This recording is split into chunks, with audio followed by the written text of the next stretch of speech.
इचलकरंजी महानगरपालिकेच्या सर्वसाधारण निवडणुकीची जी आरक्षण सोडत होती ती आज पार पडली।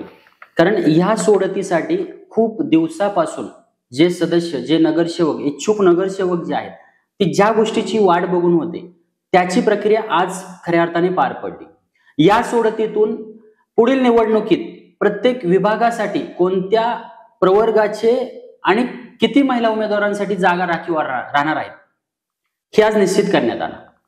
तर सोडतीचा जो मुख्य उद्देश होता तो मुख्य उद्देश काय होता तर तुम्ही आता आपण ह्या आरक्षणावरून लक्षात येईल आपल्याला की ही आरक्षण सोडत म्हणजे प्रत्येक विभागातील सामाजिक न्याय, प्रतिनिधित्वातील संतुलन आणि महिलांचे सक्षमीकरण जे आहे ते ऍक्च्युअली खऱ्या अर्थाने ह्याच्यामध्ये सुनिश्चित करण्यात आलं। यामुळे अनुसूचित जाती असतील, अनुसूचित जमाती असतील, मागासवर्गीय असतील आणि सर्वसाधारण जो नागरिक वर्ग आहे त्यांना योग्य प्रमाणामध्ये जी राजकीय सहभागाची संधी आहे ती या ठिकाणी खऱ्या अर्थाने मिळालेली आहे।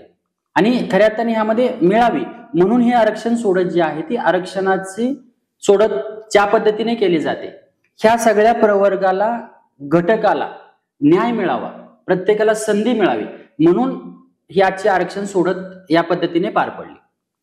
तर याच्यामध्ये जे आहे जी महत्वाची आकडेवारी जी असणार आहे म्हणजे आकडेवारी कशी असेल तर इचलकरंजी महानगरपालिकेमध्ये एकूण सदस्य संख्या म्हणजे एकूण नगरसेवक किती निवडून जाणार आहेत तर या ठिकाणी 65 नगरसेवक हे निवडून जाणार आहेत।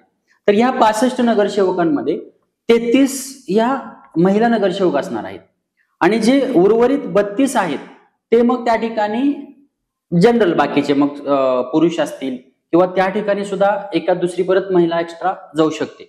ते कसं ते आपण पुढे बघूयातच। आता यामध्ये ह्या 65 मध्ये अनुसूचित जाती ज्या आहेत म्हणजे ज्याला आपण एससी प्रवर्ग म्हणतो, एससी मध्ये 6 जागा आहेत आणि त्या 6 जागांमधल्या 3 जागा ह्या महिलांसाठी राखीव आहेत। त्यानंतर मागास प्रवर्ग ज्याला आपण ओबीसी असं म्हणतो त्या ओबीसी मध्ये 11 जागा ह्या ओबीसी साठी राखीव आहेत आणि त्या 11 मधल्या 6 जागा महिलांसाठी राखीव आहेत। आणि शेवटी सर्वसाधारण म्हणजे ज्याला आपण जनरल ओपन म्हणतो त्या ओपन मध्ये जवळजवळ 48 जागा आहेत आणि त्या 48 जागांमधल्या 24 जागा ह्या महिलांसाठी राखीव आहेत। आता म्हणजेच यामध्ये काय होतं तर 33 ज्या जागा आहेत त्या महिला उमेदवारांसाठी पूर्णपणे राखीव ठेवण्यात आलेल्या आहेत आणि त्याचं बायपार्टिशन सुद्धा आपण आता जस्ट बघितलं। ह्या ज्या गोष्टी आहेत ह्या गोष्टींमुळे महिलांच्या राजकीय सक्षमीकरणासाठीची जी मोठी ही जी आहे ती पायरी मानली जाते। आता विभागनीय आरक्षण जे आहे ते आज जाहीर झालं। आता ते जे जाहीर झालेलं आरक्षण जे आहे ते आपण पुढं सगळ्या गोष्टी प्रत्येक प्रभागनीय बघणारच आहे।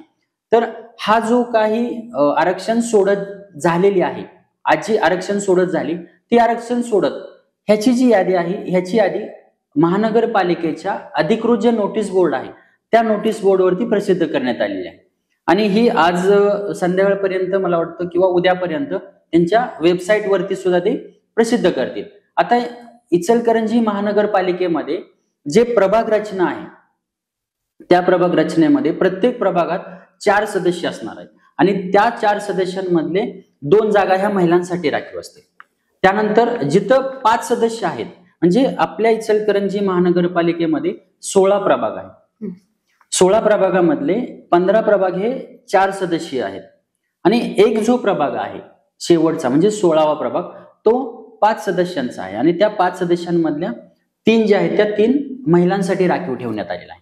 आता ही जी प्रक्रिया आज झाली या प्रक्रियेमध्ये ही सोडत करत असताना इचलकरंजी महानगरपालिकेचे निवडणूक अधिकारी नंदू परळकर हे होते। ह्यांच्या देखरेखीखाली ही आजची जी आरक्षण सोडतीची प्रक्रिया आहे ती झाली आणि आयुक्त पल्लवी पाटील मॅडम यांच्या अध्यक्षतेखाली ही पार पडली। ही जी संपूर्ण प्रक्रिया आहे ती पूर्णपणे शांततेत, पारदर्शक आणि कायदेशीर मार्गाने ही पूर्णपणे प्रक्रिया पार पडली।